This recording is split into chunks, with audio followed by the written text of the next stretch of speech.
Namo Buddhaya. Good morning, my students. How are you this morning? Semoga semuanya selalu dalam keadaan sehat. Ya, pada pagi hari ini Miss Dwi akan membahas materi kita, yaitu tentang macam-macam meditasi. Ternyata di dalam agama Buddha ada dua macam meditasi. Apa saja itu?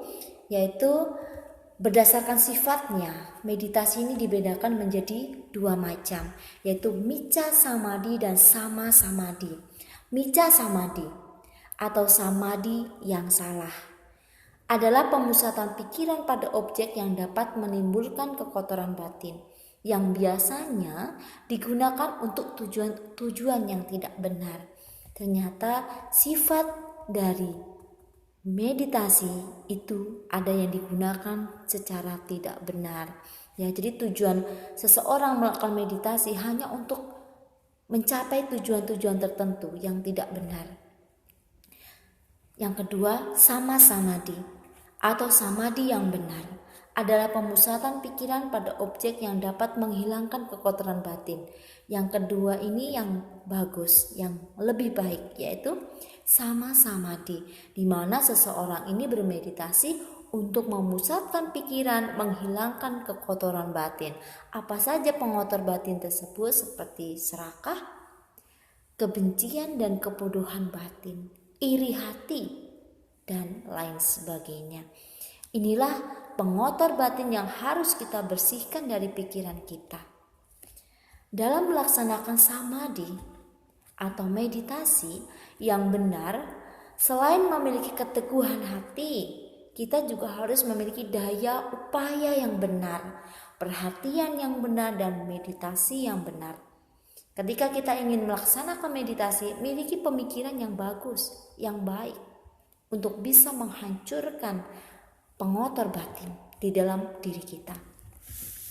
Daya upaya benar dalam praktik meditasi meliputi usaha-usaha untuk satu, tidak memunculkan atau membangkitkan pikiran-pikiran buruk yang belum muncul. Jadi usaha kita saat kita bermeditasi, kita tidak memunculkan pikiran-pikiran buruk yang belum muncul dalam pikiran kita.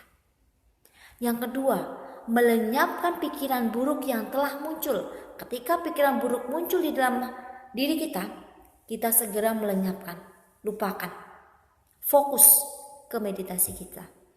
Yang ketiga, memunculkan atau membangkitkan pikiran-pikiran yang belum muncul. Di usaha kita untuk praktek meditasi, kita memunculkan pikiran-pikiran baik, hal-hal baik di dalam diri kita, di dalam pikiran kita. Yang keempat, mengembangkan dan mempertahankan pikiran-pikiran baik yang telah muncul. Ketika kita memiliki pemikiran yang baik, hal-hal yang baik, kembangkan supaya konsentrasi kita bisa lebih baik dan positif. Sama samadhi dalam agama Buddha ada dua jenis, yaitu samatha bhavana dan vipassana bhavana. Samatha bhavana adalah meditasi pengembangan batin yang bertujuan untuk mencapai ketenangan batin. Ya, jadi samatha bhavana ini adalah meditasi untuk mengembangkan batin kita. Objeknya apa? Bisa objek cinta kasih yang sering kita praktekkan, mengucapkan di dalam batin, semoga semua makhluk berbahagia. Semoga saya berbahagia. Semoga orang tua saya berbahagia, dan seterusnya. Bisa juga dengan meditasi mengamati nafas yang masuk, nafas yang keluar. Ya.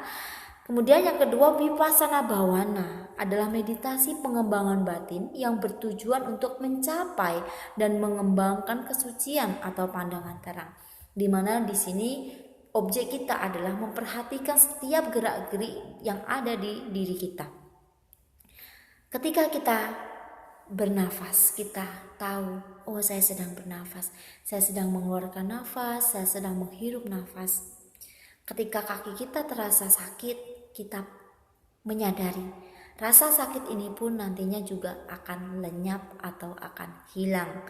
Dan rasa sakit itu pun akan muncul, berkembang lenyap, muncul, berkembang, lenyap, seperti itu. Ketika kita bisa menyadari hal itu, berarti kita sudah dapat mengembangkan batin kita untuk mencapai pandangan terang. Ya, inilah sama-samadhi dalam agama Buddha terdiri dari dua jenis, samatha bhawana dan vipassana bhawana. Dengan melaksanakan samatha bhawana, rintangan-rintangan batin tidak dapat dilenyapkan secara menyeluruh. Kekotoran batin hanya dapat diendapkan seperti batu besar yang menekan rumput di tanah. Samatha bhawana hanya dapat mencapai tingkat-tingkat kesucian konsentrasi yang disebut jhana, ya, dan mencapai berbagai kekuatan batin. Objek yang sering dipakai dalam samatha bhawana adalah objek pernafasan, objek brahmawihara seperti yang sudah dijelaskan, metta, cinta kasih, bisa juga karuna, kasih sayang, mudita, simpati, dan upeka, keseimbangan batin. Ya, samatha bhawana ini biasanya sering kita lakukan daripada vipassana bhawana. Nah, vipassana bhawana sendiri dengan melaksanakannya, kekotoran-kekotoran batin yang dapat disadari dan kemudian dibasmi sampai akar-akarnya, ini akan membuat kita terhindar ya dari anicca, dukkha, dan anatta. Kita bisa membuatnya mengerti, ternyata kita akan mengalaminya, ya, ketidakkekalan, penderitaan, dan tanpa aku yang kekal. Objek apa saja yang bisa digunakan dalam vipassana bhawana, yaitu nama dan rupa, batin dan materi, ya, atau 4 satipatthana. Jadi batin dan materi kita fokus kepada tubuh kita, kepada diri kita sendiri, ya. Itu Inilah yang dapat Musti jelaskan mengenai macam-macam meditasi, yaitu ada micca samadhi dan sama samadhi. Micca samadhi adalah samadhi yang salah dan sama samadhi adalah samadhi yang benar. Sama samadhi terbagi menjadi 2, yaitu samatha bhawana adalah meditasi pengembangan batin yang bertujuan untuk mencapai ketenangan batin, dan vipassana bhawana adalah meditasi pengembangan batin yang bertujuan untuk mencapai dan mengembangkan kesucian atau pandangan terang. Semoga penjelasan dari Mistui ini bisa dimengerti. Sabisata Bhavantu Sukhitata. Semoga semua makhluk hidup berbahagia. Sadu, sadu, sadu. Namo Buddhaya.